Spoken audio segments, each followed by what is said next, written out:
საერთაშორისო დანაშაული ასე შეფასდა საჩხერეში მომხდარი ინციდენტი. ქართული მხარე რუსულ პროვოკაციაზე უმკაცრეს რეაგირებას მოითხოვს. საჩხერის რაიონის სოფელ ჭალმაში მცხოვრებ 5 მოზარდ სამხედრო ფორმაში ჩაცმულმა საოკუპაციო რეჟიმის წარმომადგენლებმა ცეცხლი დღეს დილის 8 საათზე გაუხსნეს. დაჭრილია 2 ახალგაზრდა, მათ შორის 17 წლის მოსწავლე. თემის დეტალებით პირდაპირ ეთერშია ნოდარ ჩაჩუა. ნოდარ, როგორია დაჭრილების ჯანმრთელობის მდგომარეობა? საქართველოს 5 მოქალაქეს შორის, რომლებიც რუსული პროვოკაციის შედეგად დაიჭრნენ, განსაკუთრებით მძიმე მდგომარეობა აქვს გიორგი ლომსაძეს. ექიმები ამ დრომდე დადასტურებით ვერ ამბობენ, მოხერხდება თუ არა მისი გადარჩენა. რაც შეეხება თავად ფაქტთან დაკავშირებით, დღეს მთელი დღის განმავლობაში შეფასებები კეთდებოდა თბილისში ქართულ მხარეს რუსული საოკუპაციო რეჟიმის მიერ ჩადენილ ვანდალურ ფაქტთან დაკავშირებით საერთაშორისო საზოგადოების მკაცრი რეაგირების იმედი აქვს. დაკარგული და დაჭრილი ახალგაზრდები და მშვიდობიანი მოსახლეობის მისამართით გახსნილი ცეცხლი. ოკუპანტები კიდევ ერთ პროვოკაციაზე მიდიან. რუსმა სამხედროებმა ამჯერად საჩხერის რაიონის ჩოთოს ხეობაში ჯონჯოლის საკრეფად გასული ახალგაზრდების დაკავებას სცადეს. მოგვიანებით, როცა ახალგაზრდები გაქცევას შეეცადნენ, მათ ცეცხლი გაუხსნეს. შედეგად 17 წლის გიორგი ლომთაძე და 27 წლის გიორგი შუბითიძე მძიმედ არიან დაჭრილი. მათი მდგომარეობა ამ დრომდე მძიმეა. უფრო ამბობს ბავშვი რუსი იყო, იმიტომ რომ ცოტა მთვრალიც იყო ისე ეთყობოდაო. და რო შევატყო რომ დამიძახე სამხედროში ნამყოფი არ და ავტომატ გამოვიქეცო და მაშინოდა მაქვს ერთი წვია ჩემსაც მოხდა და 3 იმისას. ეს გამოქცეულა მე ურბენიას თუ გზამდინ 2 კილომეტრი და დაგვირეკა ტელეფონზე რომ მოგვაშველეთ სასწრაფო და ცოტა რა თქმა უნდა სასწრაფო სპეცრაზმით და პოლიციას მაშინვე წავიდნენ. ოპერაცია ჩაუტარდა წეს რეანიმაციაში და მდგომარეობა ვნახოთ როგორ იქნებაო ექიმი. დაჭრილები გზაზე მოქალაქეებმა იპოვეს და საავადმყოფოში გადაიყვანეს. მუცლის არეში დაჭრილ გიორგი ლომთაძეს ოპერაცია 3 საათის განმავლობაში უტარდებოდა. მას მძიმე ჭრილობები გულმკერდის და ფეხის არეში აქვს მიყენებული. ამ დროისთვის ახალგაზრდები რეანიმაციულ განყოფილებაში იმყოფებიან.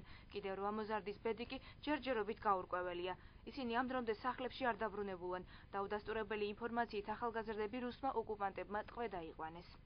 This ახალგაზრდა ბიჭია მოყვანილი და გარემოება იცით რა ვითარებაშიც მოხდა დაჭრა.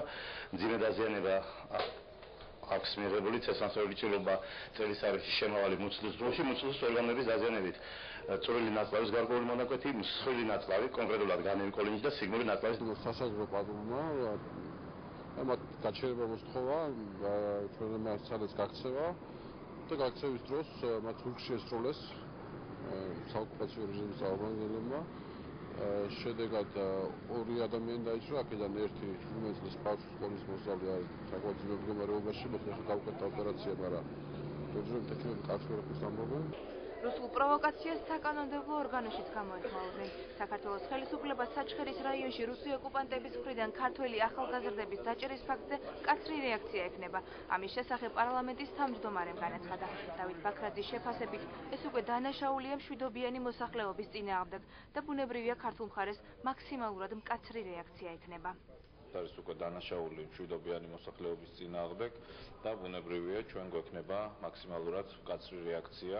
მკაცრი რეაქცია გულისხმობს თავის თავში როგორც სიმშვიდის შენარჩუნებას, ვინაიდან რა თქმა უნდა ყველა ასეთი პროვოკაციის წინაშე ჩვენ უნდა შევინარჩუნოთ სიმშვიდე, ასევე გულისხმობს საერთაშორისო თანამეგობრობის ინფორმირებას. ეს კიდევ ერთხელ შეგვახსენებს, რომ ამ ოკუპირებულ ტერიტორიებზე არის სრულიად არაადამიანური დანაშაულებრივი რეჟიმი შექმნილი. ბუნებრივია, რომ ეს არ დარჩება უყურადღებოდ და არ იქნება დაუსრულებლად ოპერატიულად ჩაერთვება ამ საქმეში, რა თქმა უნდა, როგორც ევროკავშირის საგამოძიებო მისია, ასევე ყველა ფორმატები, რომელიც ჩვენს ხელთ არის, ამ ფორმატებს გამოვიყენებთ. მაგრამ მე ვფიქრობ, ეს შემთხვევა მიანიშნებს თუ პოლიტიკურ შეფასებაზე არის საქმე, მიანიშნებს იმაზე, რომ სამწუხაროდ იმ ხალხს, ვინც გადაწყვეტილებას იღებს მოსკოვში, არ მოსწონს ის, რომ საქართველოს სტაბილურად ვითარდება. საჩხერეში მომხდარ ინციდენტს საერთაშორისო დანაშაულად აფასებს საპარლამენტო უმცირესობა. მათი თქმით, ინციდენტი კიდევ ერთხელ მიუთითებს, რომ საქართველოს ყველა მცდელობა უნდა გამოიყენოს, რათა ოკუპირებულ ტერიტორიებზე საერთაშორისო მონიტორებმა შესვლა შეძლონ. არავინ არ იცის რა ხდება რეალურად ოკუპირებულ ტერიტორიაზე. ამიტომაც ყოველ ჯერზე, ყოველ ეტაპზე მუდმივად ჩვენი ხელისუფლების, ჩვენი სახელმწიფო ზოგადად მცდელობა უნდა იყოს მიმართული იმისკენ, რომ როგორმე საერთაშორისო ორგანიზაციებს მივანიჭოთ ის ფუნქცია და სოფლიო მივანიჭოთ ის ფუნქცია, რომ მონიტორებმა მოახერხონ შესვლა ოკუპირებულ ტერიტორიაზე. ოკუპაცია გრძელდება და ნათელი მაგალითები ესაც მოხდა საჩხერეში.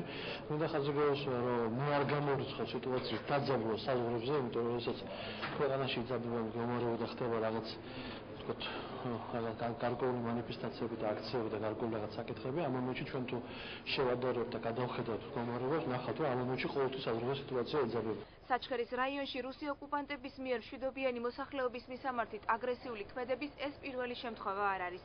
შეშის საჭრელად გასული ადგილობრივების დაჭერა მათ ადრეც სცადეს. ეს ფაქტი არ არის პირველი შემთხვევა, როცა რუსული საოკუპაციო რეჟიმის წარმომადგენლები თავს ესხმიან მშვიდობიან მოქალაქეებს. იყო ესეთი ფაქტიც, როცა ტყეში შეშის მოსაწრელად გასული მოქალაქეები რუსული საოკუპაციო რეჟიმის წევრებმა ბრძელა დაიყვანეს და მათ მაშინ საკმაოდ დიდი ხნის განმავლობაში მოუხდათ ტყვეობაში ყოფნა.